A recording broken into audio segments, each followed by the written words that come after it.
Hey everybody, we just wanted to do a quick talk on different ways that you can read your Bible. I know a lot of people are new to picking up the Bible and reading it, so we just wanted to give you a couple of tips maybe that might help you along the way. That's great. I think the first thing you want to do is go into maybe like a bookstore and look at some different kinds of Bibles. Pick the one that really reads the best to you. I agree with that. You know, one Bible is a easier read for somebody than for someone else. So maybe you're a King James person or maybe you're an NIV person. You have to find the one that is the easiest read for you that you understand. I know people say that the New American Standard Bible, a lot of people recommend that. Like Gina said, there's other ones that you might enjoy. You got the NIV, the NLT, the New King James Version.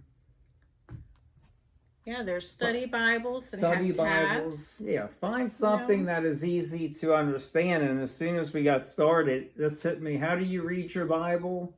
One page at a time. One page at a time. We heard Todd White give a teaching on this, and I thought it was so profound because he says that a lot of people won't read the Bible because when they hold it up, they're like, oh my gosh, how do I read all this? I mean, there's 66 books in here. You're talking about maybe 1,800 pages, and depending what Bible you have, you can start in the book of Colossians, and that's only going to be about between 3 to 5 pages of reading, depending on what Bible you have.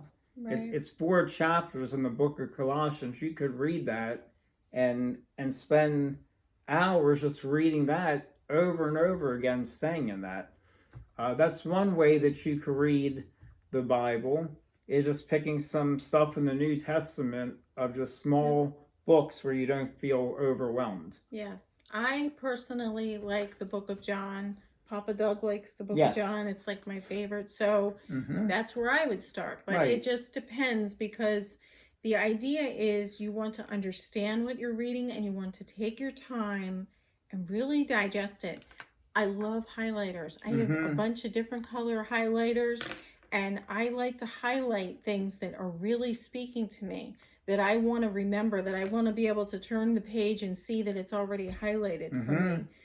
Because that's great. Yeah, the idea is you want to become the word. So you're really reading it to become it. You want it written on your heart. You want it just to digest it. Absolutely. Right. You're not the Bible is different than any other book that you're reading. The Bible is alive and active.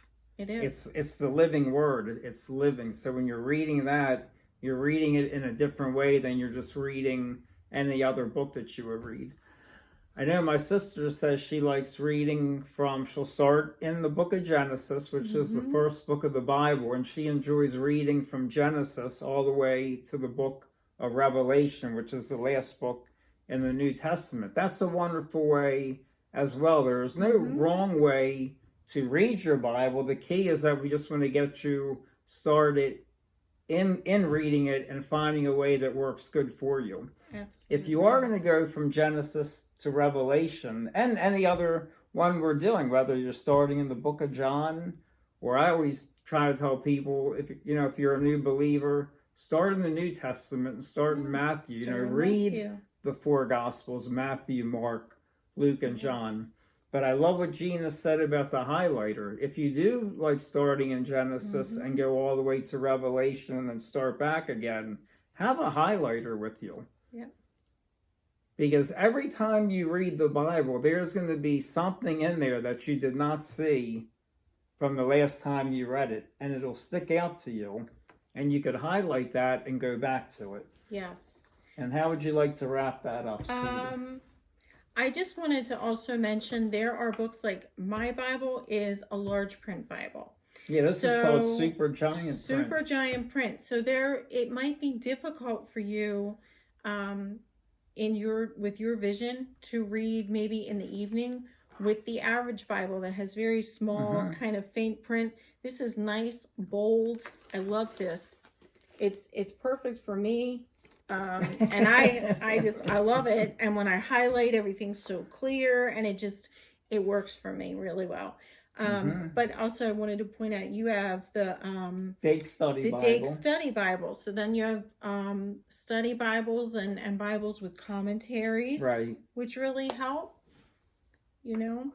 Yeah, just some ideas we're putting out there. We hope that has been a blessing to you, and we'll see you soon. We love you guys.